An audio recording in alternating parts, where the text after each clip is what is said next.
PTF back with you in the Money Media YouTube channel. As promised, a much anticipated visit from a friend, Adam Mills of Total Performance Data, back here to look back at the Belmont Stakes. Look forward maybe a little bit to the Breeders' Cup Classic. Adam, how are things? Yeah, they're good, Peter. They're good. Really good weekend racing. What did you make of what we saw in the Belmont Stakes on Saturday? First off, just at a high level, and you can cue me when you want me to pull up some of the data you shared. Oh, I'm so annoyed at myself because I've made the same mistake 2 years running. We did last year. I did the prep, and I looked and went, well, journalism's got the speed, so surely in the smaller field it's going to suit him. He's going to do sovereignty. It didn't work out, and this time I came on your show. We sat down with Joe off air. We even said to each other, "There's no way this horse goes off 7-1. No chance whatsoever. Saratoga links, that won't be 7-1." 2 minutes before midnight, I'm sitting up here watching the Belmont Stakes. He's 7-1. You think, oh, but no, I ignored that. And I went, no, Renegade's got the better, faster, pure speed. He's going to do this. And at halfway, I knew the money's gone. This is over. Golden Tempo. You can just see this giant horse barely moving his feet, gliding through the field. And it's one of those things when you think, how have I allowed a Kentucky Derby winner, who I came on this show and said, he's the best horse in the Kentucky Derby, he's the one to take. How did I let him go off at 7-1? What was I thinking? Oh, you leave bets behind. It was one of those Saturdays. It rained endlessly here, so the Epsom Derby was a completely chaotic race, and then the favorite was a non-runner as well. It's a real mess. And then you get to the Belmont Stakes, and you think 4 weeks ago you had this right, and between then and now I've changed my mind and got it wrong. That's racing. What I love about it is it goes to show, whether you're just looking at the form with a pen and paper, using all these advanced tools, this game will drive you crazy. And it's so much more about how you get the money down than it is even having the right opinion. But of course, having said that, going through the data, the puzzle of it, it's all a big part of the fun. As for the Derby and Benvenuto Cellini, that's a subject for another podcast. We won't do that here, though as tempted as I am to go on that tangent. I'm going to give you a curveball. Let's start actually with Renegade, a horse that both you and I said lots of nice things about.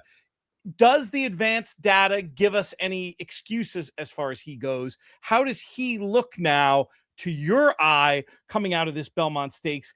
Is he is there any hard luck story to tell this time, or are we starting to think maybe he's not quite as good as some of us thought he was?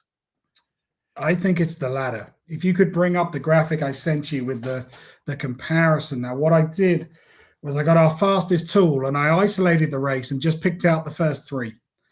And Renegade comes in at the top speed, 38.8 miles an hour. And that's purely on the speedometer. So that's not over the whole race. That's just for a small section where we measure each speed figure. And his stride frequency is the highest in the field for 4 of the last 6 furlongs. He's got the turn of foot, but he can't sustain it. And I really have watched this Belmont Stakes back several times.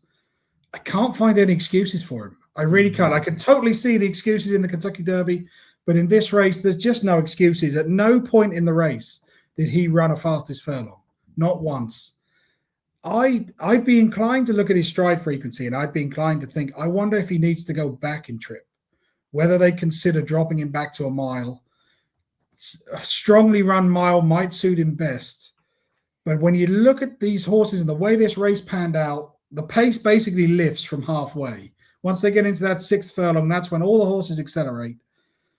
But the difference is the Golden Tempo keeps going. He's got a lot of momentum. He tows Commandment along. Renegade can't go with them. And I think for Renegade, he's much more of a traditional turn of foot speed horse where he's got perhaps 2 furlongs in him at peak stride and at peak speed. And that's just not enough at this level. So I'd be more interested in going back to a mile, but I think you may be right that he's not quite as good as we thought he was. Let's move to Golden Tempo and what you're seeing in his data, because there's been among a certain brand of horse player, and I'm guilty of this myself, as impressive as he is in many ways. I mean, you're a dual classic winner. You're impressive. The fact that he's been slow in terms of the final figures that we look at all the time, here, the Beyer speed figures, a 95 and then a 98, seems like there's still something more than a gap, something closer to a chasm between him and the best older horses. But before we talk about what's going to happen this autumn when they get together, what about for now? Anything in the advanced data you're seeing to suggest a chink in the armor, as it were, with Golden Tempo, or, as seems obvious after him winning 2 classics, is he truly at this point the best 3-year-old going a mile or farther? I don't think there's any chinks in the armor, and I totally agree with that. I think he's the best of this 3-year-old crop, and probably by a distance. I know I've seen some connections of Napoleon Solo saying, we're waiting for him. I'm like, yeah, bring it on, son. Because Golden Tempo is going to put your horse in his place, I think. Now, look, Golden Tempo's done nothing wrong. This was the slowest of the 3 Belmont Stakes that have been run at Saratoga. The speed figure, the Beyer speed figure is 98, which is behind the likes of Sovereignty, I'd assume. But I think the key to make of this is Golden Tempo is winning races that the data says he shouldn't. What do you mean by that? I love that line. Explain. What I mean by that is Golden Tempo is a big horse. You can see from that graphic, longest stride in the field, 25.3 feet average, out to over 26 feet at its peak. He comes from last. Now, big horses in slowly run races should not be last at halfway and winning going away. That doesn't fit. Our model would say, no, big horses, Sierra Leone's a good example. Big horse wins a Breeders' Cup Classic because they went really hard and the pace was there. This race, the pace wasn't really there. The time wasn't anything spectacular by any means. And yet from halfway, Golden Tempo begins to accelerate. He's the fastest horse in furlongs 6, 7, 8, and 10. And what he does is he's just relentless. Every horse in the field accelerated into furlong 6. By the time you get to furlong 9, there's only 2 still maintaining that kind of speed, which is Commandment and which is Golden Tempo. We'll come to Commandment in a minute because there's a good angle on him. But the key with Golden Tempo is the amount. He's not just got the speed to get himself there, but then when he's there and at top speed, his long stride, he just gallops on. And when you look at the average stride length in the final furlong, his stride length falls between furlongs 9 and 10 by 19 centimeters. So that's, in old terms, 7 inches. Commandment stride falls by 34 centimeters, so getting on for more than 13 inches. That might sound like a small amount, but imagine the number of strides a horse is taking. He's taking lengths out of Commandment. And if you've got a long stride and you can gallop on, and you've got the speed to get yourself to the front from the rear of the field, everything there would suggest to me, oh, we're looking at quite a compact horse with a real turn of foot. We're not. We're looking at a huge horse with a massive stride. Yeah. There is plenty of more improvement to come.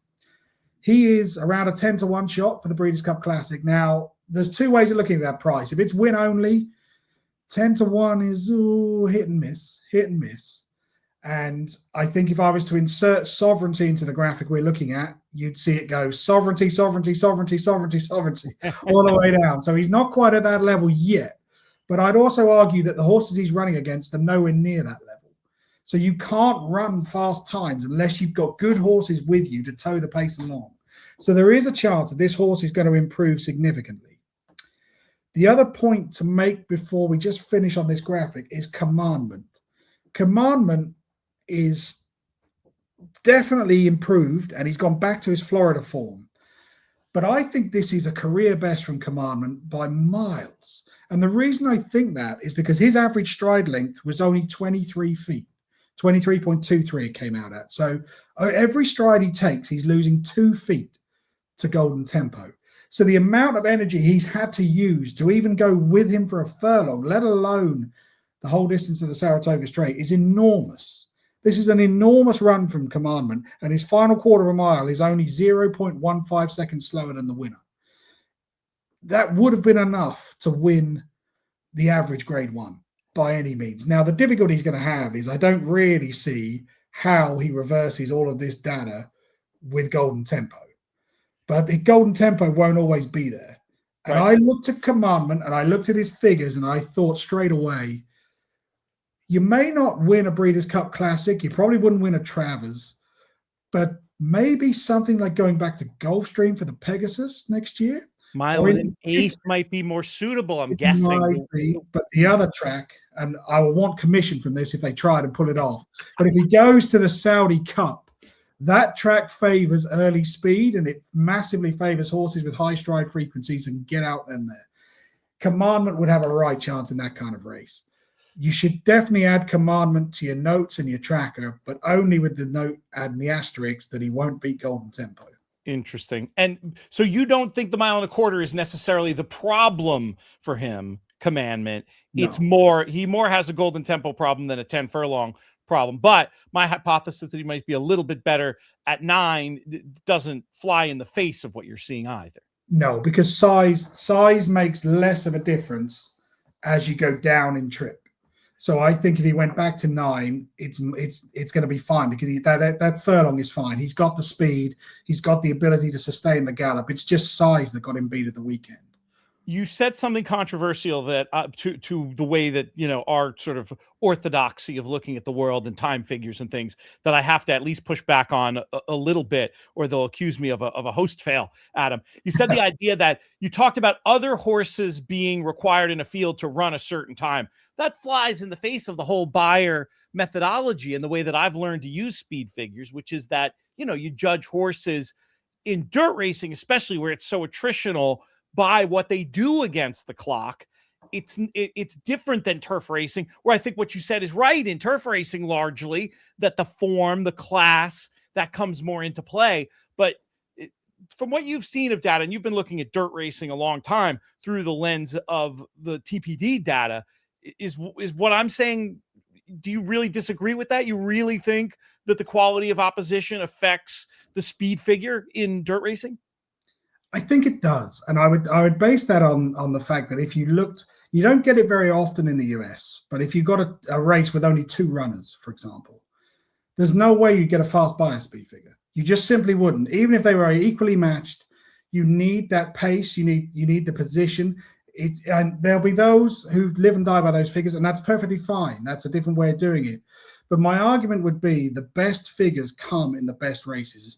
Let's look at how good journalism is. And if you imagine, if sovereignty didn't exist, right now we would all be saying journalism is the best US horse since American Pharaoh and Justify. He's won everything going. He's run huge races, but he doesn't. And the reason that he doesn't is because he's been in those races to push sovereignty harder. Sovereignty ran much better figures than Golden Tempo in last year's Belmont Stakes, but he did so because he had a better quality of opposition.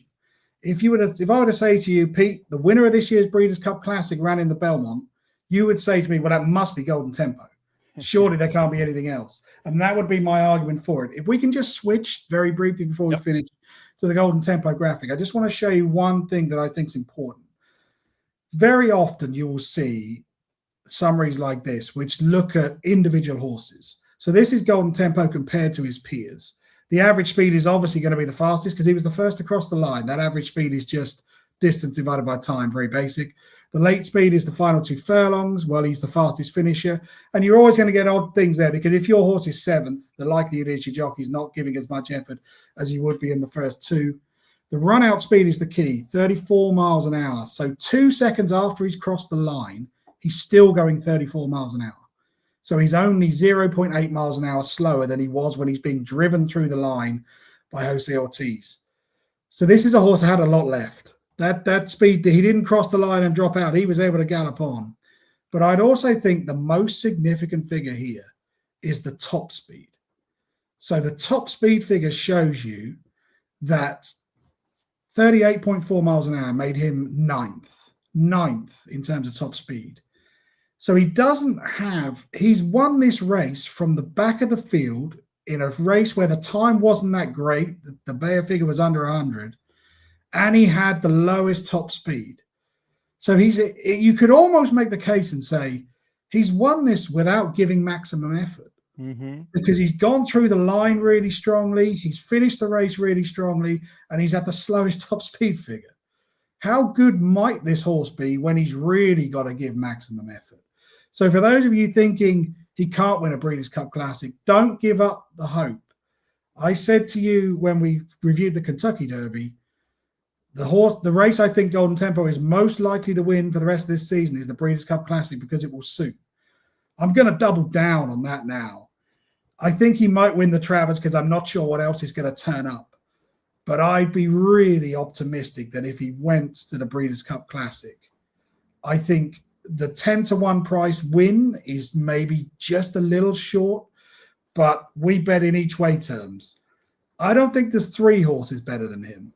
I think I can only think of 2. So I wouldn't put anyone off. All right. It's a compelling case, honestly. I love having you here to talk about this stuff, and we'll have to have longer conversations on air and off talking about the traditional methodology that I and so many others use here compared to what you're doing with this advanced data. But there's a lot of great nuggets. One last quick one, and then we will have to wrap. From what you're saying, if this had been a 12 furlong Belmont, sure sounds like there's nothing in the data that suggests he would have taken any beating. And I think there's some things in the data that suggest he could have gone even better going that extra ground. And that matches his blood as well. Yeah. The further he went, the more impressive he was. So I would say that late and run out speed figure, coupled with the way his stride frequency averages over the last 5 furlongs, he had plenty left in the tank.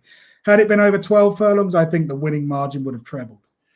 TotalPerformanceData.com is the place to go to learn more about these advanced metrics. You can also find TPD data in Equibase charts these days over at Equibase.com. And you can find some of this data also through our friends at RaceLens. Go to Equibase.com, click on RaceLens to talk about another interesting way of looking at the horse playing world. Adam, fabulous having you as ever, and we look forward to doing it again soon. Thanks, Pete. Thanks to everybody out there for watching the In the Money Media YouTube channel. Make sure you subscribe and do us a favor. Let us know what you think. Is Golden Tempo a serious contender for the Breeders' Cup Classic? PTF signing off.